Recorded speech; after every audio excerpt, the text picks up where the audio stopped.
Nous avons reçu la visite de M. Vincent Leger de l'Union européenne et nous avons parlé, échangé de, de beaucoup de choses. Par exemple, on a parlé de politique, un peu, de la situation, on a parlé de l'accord et on a parlé aussi de la contribution de l'Union européenne aux activités haïtiennes, par exemple la construction des routes, tout ça.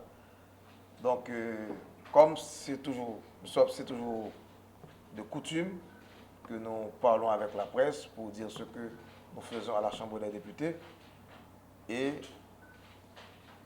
je pense que cette visite s'inscrit toujours dans cette même perspective qu'une visite de courtoisie. Et de cette visite, on a profité de parler, comme je disais tantôt, de la situation politique et de l'accord qui a été signé samedi dernier. Ce qui est important pour nous, surtout, c'est garder dans le niveau Parlement quelle est notre responsabilité dans cette crise.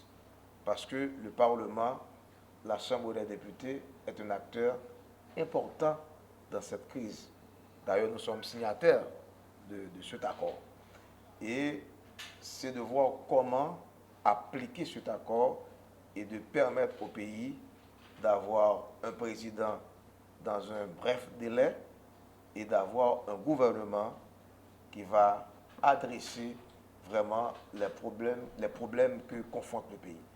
Moi, je pense qu'il faut aller vite et comme c'est toujours le cas, moi toujours demandé compromis, moi toujours demandé entente et je pense que le Parlement à lui seul pas capable de gagner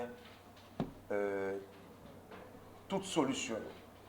Nous toujours demandé participation acteur.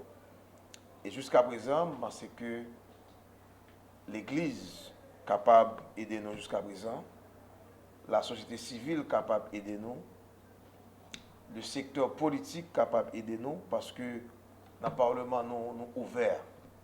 Et nous pas voulons tout, comme nous toujours dit, que il y a une perception qui a peut-être fait croire que le Parlement voulait accaparer de tout pouvoir politique là.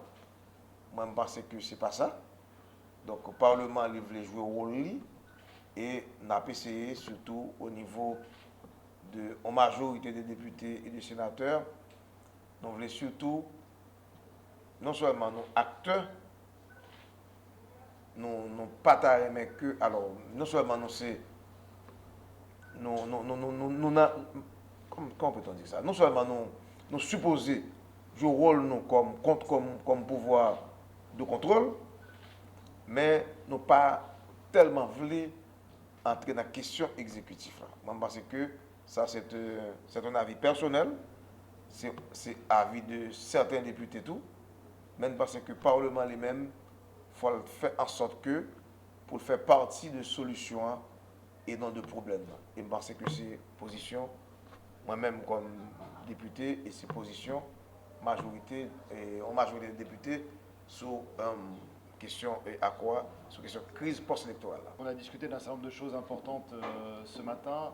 Non seulement l'accord, effectivement, l'accord politique est un élément fondamental parce que je crois que ce dont le pays a besoin avant tout, c'est de stabilité des institutions et je crois que c'est une étape dans cette direction qui est essentielle et qui est importante.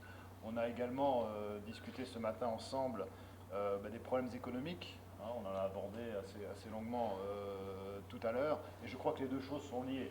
La stabilité politique et les problèmes économiques, tout ça est lié. Donc il y a une nécessité effectivement d'aller vers plus de stabilité politique pour avoir de meilleures possibilités de développement économique. On l'a bien vu depuis le début du processus électoral, il y a 8 mois, la gourde a perdu 20%, l'inflation a été multipliée par 2, il y a un certain nombre de problèmes structurels qui sont là et qu'on connaît déjà de longue date. Donc si on veut aider à régler ces problèmes, il faut rapidement effectivement trouver des solutions politiques. Et donc c'est pour la raison pour laquelle nous accueillons favorablement évidemment cet accord trouvé par les autorités haïtiennes dans ce contexte-là, et nous l'appuyons pleinement, et nous souhaitons voir sa mise en œuvre selon le calendrier qui a été fixé par les autorités haïtiennes, de manière à ce que rapidement on puisse, si je peux dire, retourner au travail, relancer les activités économiques, c'est vraiment une priorité pour nous en tant qu'Union européenne d'appuyer Haïti dans ses efforts de développement. Et je voudrais remercier le président tout à fait de son sens des responsabilités et de la direction qu'il donne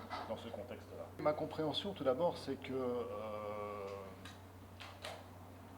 le sens du pays vient des électeurs. C'est les citoyens haïtiens qui donnent le sens que doit prendre le pays. Et je crois que les Haïtiens et les Haïtiennes se sont déterminés pour des institutions. Ils veulent des institutions stables qui puissent prendre en main les affaires du pays et faire avancer le pays dans la bonne direction. Donc je crois qu'il n'y a pas d'autres alternatives que de suivre le choix des électeurs haïtiens. Ils ont désigné des députés, ils ont désigné des sénateurs, ils ont désigné des maires. Ils attendent évidemment de pouvoir choisir également leur futur président et je crois qu'il faut leur donner cette possibilité. Ça me paraît tout à fait logique et je crois qu'il n'y a pas d'alternative. Il n'y a pas de meilleure voie que la voie des élections pour stabiliser les institutions. Nous travaillons avec tous les acteurs légitimes qui travaillent effectivement ici en Haïti. Donc il y aura effectivement, il y a un Parlement qui existe et qui fonctionne. Et je crois que c'est déjà un acteur important, clé de cette stabilité institutionnelle du pays. Il y aura certainement un nouveau président intérim qui devrait être désigné ce week-end. Il y aura ensuite un gouvernement intérimaire qui sera là. On travaillera avec les interlocuteurs. Mais encore une fois, je crois qu'il y a un calendrier qui a été fixé. Nous souhaitons que ce calendrier soit respecté et que très rapidement, on ait un vrai président pleinement élu, choisi par les Haïtiens et Haïtiennes, et qu'on ait bien sûr un gouvernement parfaitement légitime avec lequel travailler. On a beaucoup de chantiers, on a beaucoup de choses à faire, on a une assistance financière très importante qu'on souhaite mettre en œuvre, mais pour ça, il nous faut des ministres responsables.